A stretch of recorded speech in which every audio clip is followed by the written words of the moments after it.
man is arrested, accused of committing a crime. The police have done their part well, but the work of bringing this man to justice is still to come. Hello, I'm Charles Bickford. Every court in the United States has in attendance an official whose job is known by several names. In some places, he's the district attorney. In others, he's known as the state's attorney or the prosecutor. But whatever his title, the man who sits in this chair is one who is feared by a defendant charged with a crime. For it's the duty of the prosecutor to represent the people of his commonwealth, to enforce observance of the criminal laws, and to proceed against persons who break them. In the true story you're about to see, you will meet such a man at work, defending the innocent and prosecuting the guilty. This is Lawrence H. Deshaw, former state's attorney, Chittenden County, state of Vermont. Tonight's man behind the badge. Chittenden County, Vermont. It has 543 square miles, a population of 62,000 people, and one state's attorney. His job is as varied as that of a country doctor. For Lawrence Deshaw finds he must handle everything from an argument between two neighbors to a violation of the state's maple products law.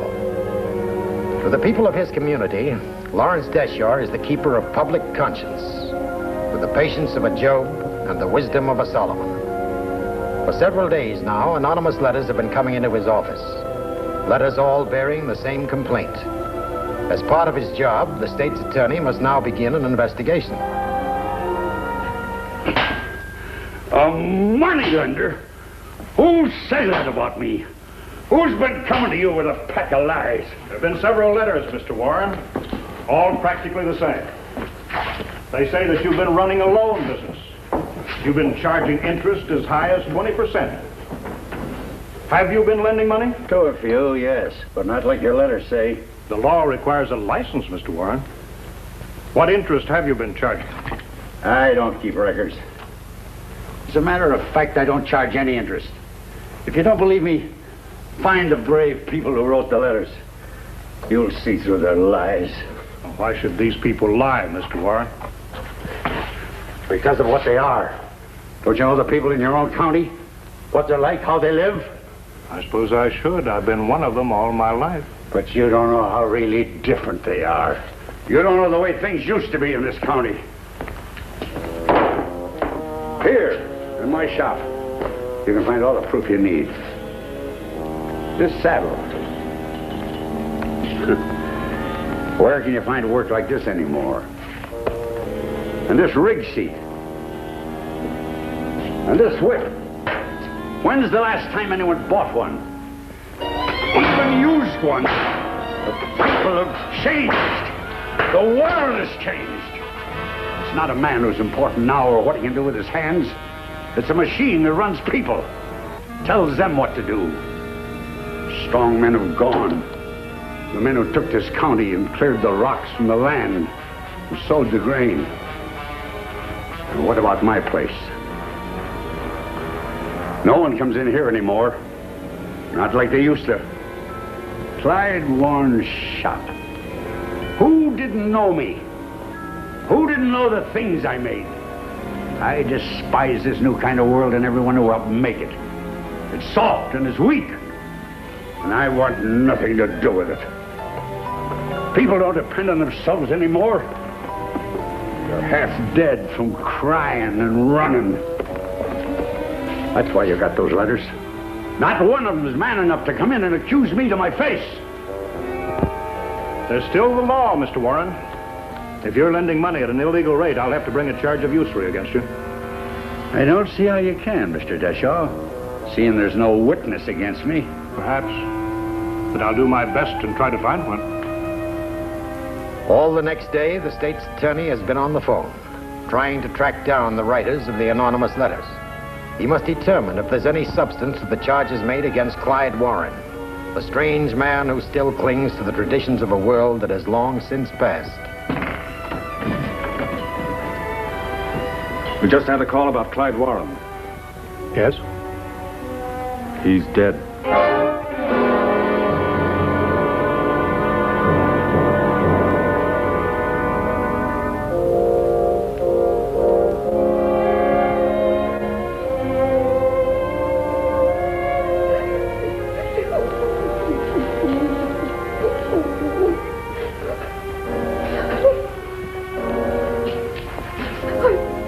I'm sorry, but seeing him there like that. We understand, Miss Butler.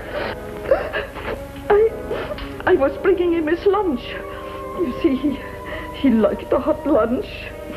I didn't want to come down here every day. You see, all the tenants in my house would want the same thing, but you didn't know Clyde Warren. Whatever he said, you did. Yes, Miss Butler. I came down today, same as usual. Well, I thought he was in the back. And then...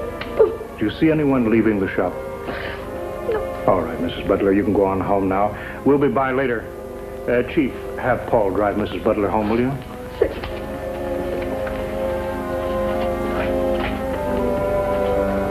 A man like him, big, strong. I never thought someone like him could die. Only yesterday, State's Attorney Deshaw had been here investigating a routine complaint. Today, it was different. The crime had been a violent one. 12 blows, the medical examiner had reported, each one hard enough to kill. The possibility of robbery could have been a motive, but now must be ruled out, as the state's attorney finds the dead man's money belt, with enough money in it to open a small-sized bank.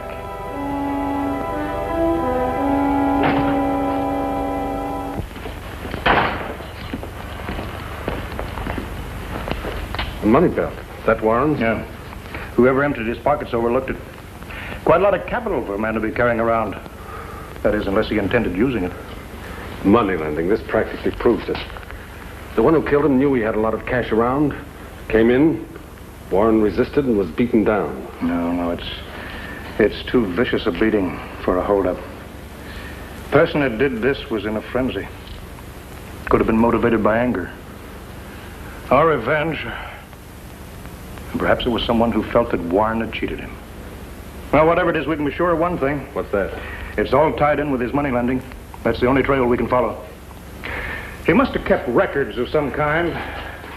Let's see what we can find. State's Attorney Deshaw looks for the evidence he needs, for names of people victimized by Clyde Warren's usury, people with a motive for murder. Deshaw went to the one place where he felt he could find it, to Clyde Warren's room. But a man who lived so vigorously must have left a past, must have left a trail through the years. You have been looking for quite some time. Do you find what you're looking for, Mr. Deshaw? Not yet, Mrs. Butler. Well, I cleaned his room every day. Well, not that I really had to. Everything was always put away. Yes. You're sure there's nothing I can do? There don't seem to be any bags around, any luggage. Did he have any? Would you know? Yes. He has a trunk. Where? Put downstairs in the cellar. Take a look, Chief. I'll keep going through the room. Mind showing it to me, Mrs. Butler? Why, not at all. What's keeping Lawrence Deshaw in this room? Somewhere there has to be a clue to his murderer. And what better place to look than here? For this was no ordinary room. It was a place out of time. It was a memory held in place by a closed door.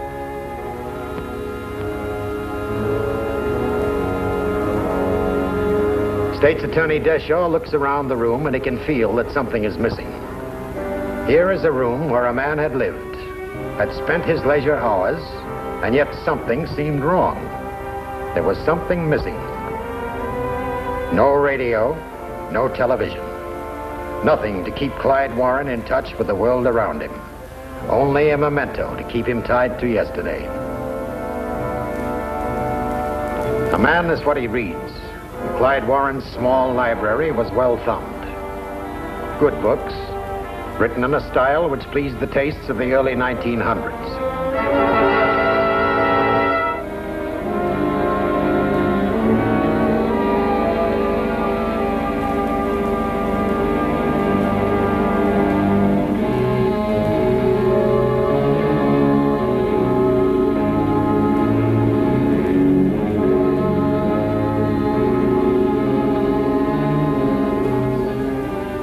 Dear Mr. Warren, this is a letter I must write so I can say the things I have to. I came to you for money, and you gave me what I needed. I promised I'd pay you back, and I will. But my husband doesn't know where I got the money to pay for his sickness. I told him it was from a friend. Mr. Warren, I just can't pay this month like I promised. I just can't. If you go to my husband like you said, and tell him those lies about there being something between you and me, I'm afraid of what would happen. I never told him I was your housekeeper once. Lying won't get your money for you, Mr. Warren. What kind of a man are you to bleed people for a few miserable dollars and ruin their lives? Well, you're not going to ruin mine, Mr. Warren. Stay away from my husband. He's too sick to be tortured. Stay away or I'll stop you so you'll never hurt anyone again. I found it in that trunk. A whole ledger full of names of people who owed him money. And take a look at these interest rates. He was coining a mint. Talk about usury. Take a look at this, too, Chief. There's no signature, but whoever wrote it must have her name in this ledger. That's it, then. We narrow down this list until we find her. But that won't make her a murderer. Everyone in this ledger had the identical motive to kill Clyde Warren. Which one did?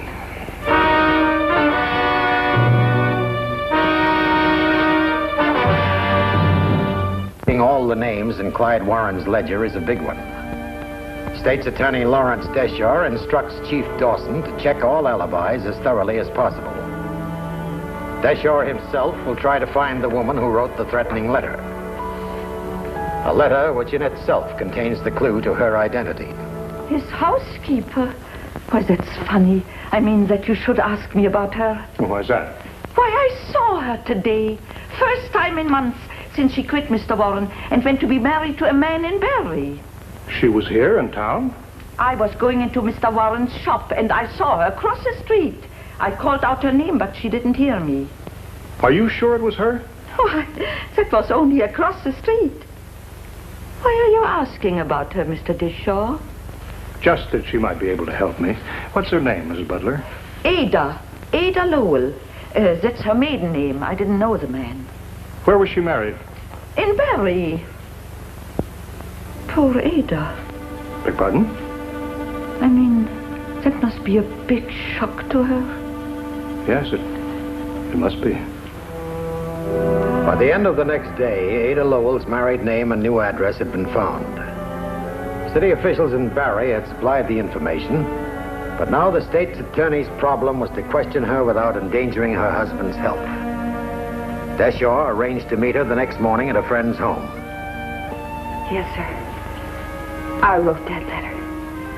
But I didn't mean anything by it. I just wanted him to stay away from my husband. He was a devil. And I'm glad he's dead. He never caused anything but trouble and misery.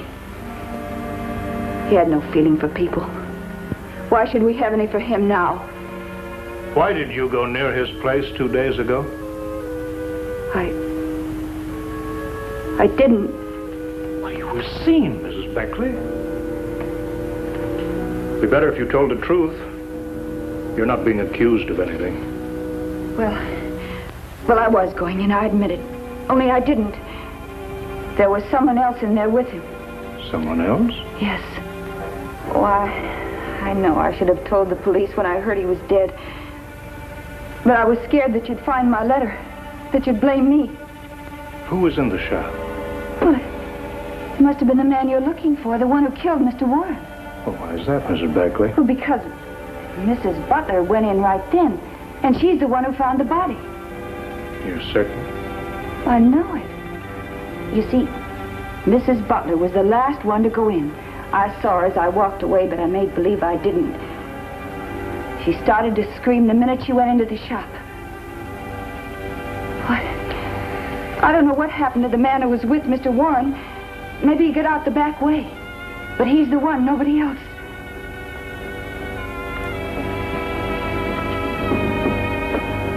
Don't you see? I see a few things, Mrs. Beckley, and I'm sorry about all of them. I believed your letter when I read it. You were in a lot of trouble. But I knew that I'd have to find you.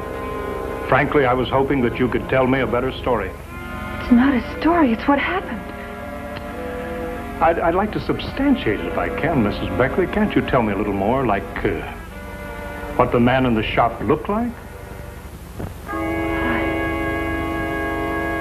I didn't see his face. He wore a red mackinaw, a red cap. That's all I know. Very well, Mrs. Beckley, that'll be all for now. I'd suggest that you stay as close to home as possible. I'll probably need you again. A man with a red mackinaw and a red cap. It's hard to believe. You'd like to, but how can he? Ada Beckley is a woman with all the motive in the world. This man she saw, does he exist in reality or in her imagination?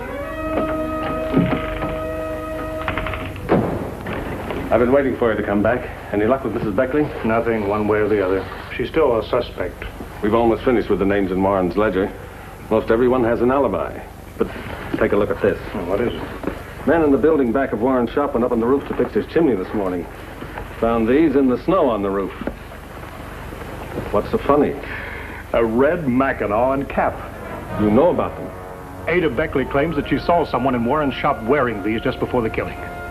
Whoever it was knows he was seen. He probably hid these on the roof next door, figuring they wouldn't be found till spring, when the snow melted. Yet the man walking in this weather without a coat, that's downright foolish. Everyone would be sure to notice him. Yeah, I suppose you're right.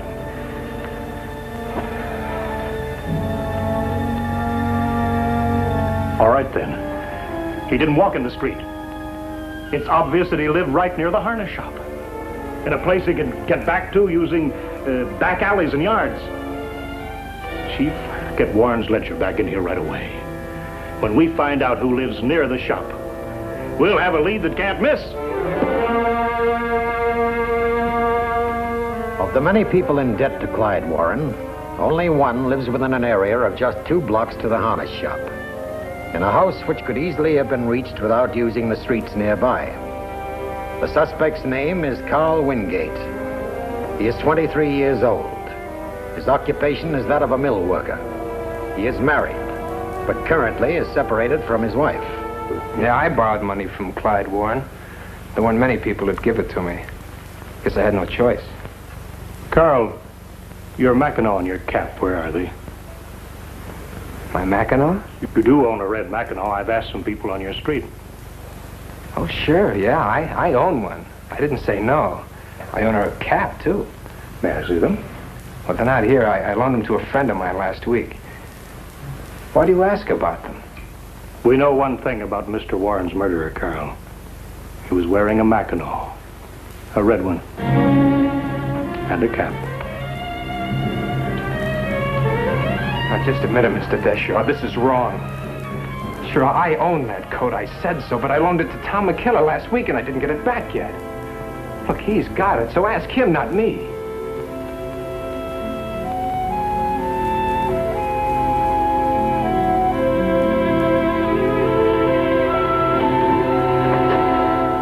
Tom McKellar is a name well known to both the state's attorney and the police chief.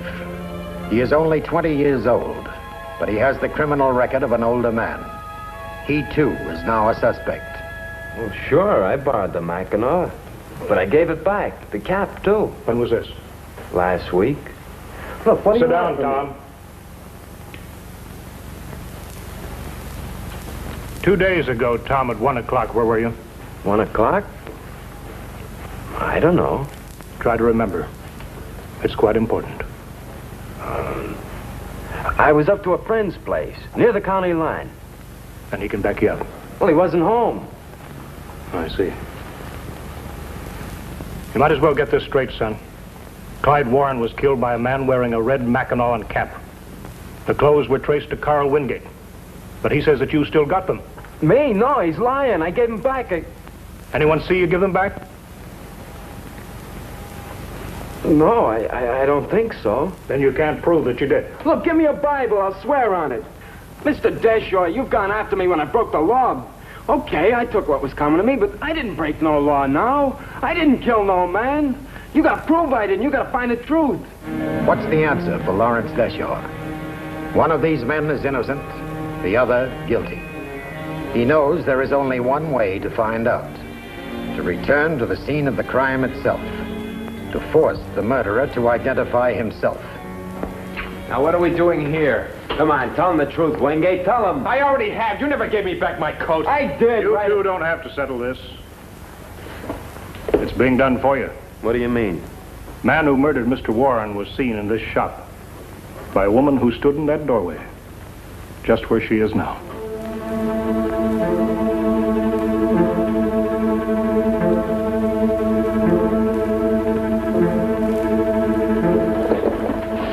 What's the matter, Carl?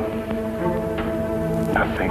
Why'd you turn away? He did it. He's afraid to look at her. But me, I'll face anybody. The man who hid the coat on the roof knew he was seen. Was that why you turned away, Carl? It was just a mistake. It was all a mistake. It was you in there, wasn't it, Carl? You got no proof. You're the proof, Carl. What did Warren do when you came in I here? didn't know it would end that way. Tell us, Carl, tell us. I just wanted to talk to him, What did Warren say? I never should have come here. Never, never.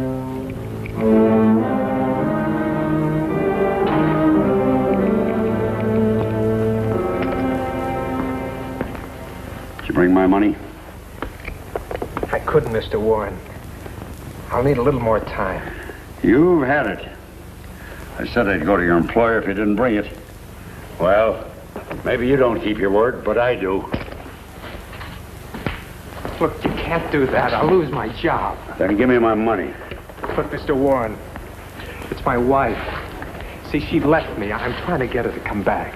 Wingate, I don't want your troubles. I just want my money. Look, you gotta understand. You see, if she finds out that I borrowed money from you, or I'm liable to lose my job, then she'll never come back. You should have thought of that before. What kind of a man are you, anyway? Get your hands off me.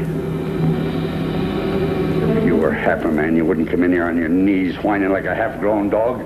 You'd get that money somehow. You'd learn to depend on yourself and no one else. You can't live by yourself, Mr. Warren. Sometimes a man needs help. I never did. But you and the others just like you.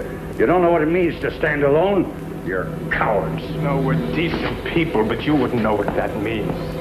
The trouble with you is you're an old man that doesn't belong anymore, so you try to take it out on us.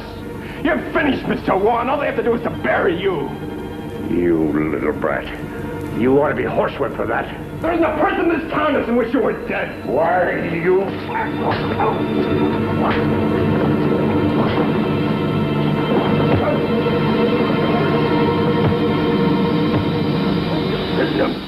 And hit him.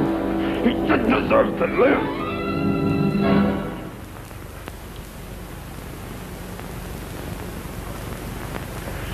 He was no good. He should have died long ago. I was right, wasn't I? No man can make that decision, Carl. No one in the whole world.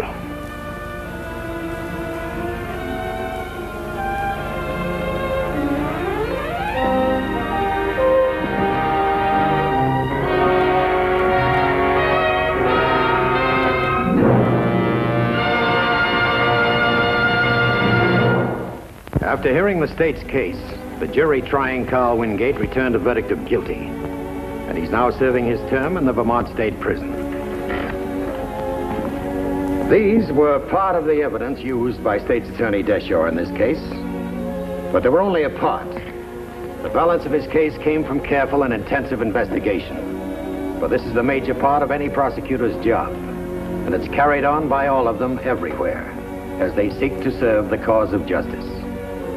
And now this is Charles Bickford inviting you to be with us next week. For once again, you will see another authentic story of one whose duty it is to serve. A public servant dedicated to you, and whom you will meet as the man behind the badge.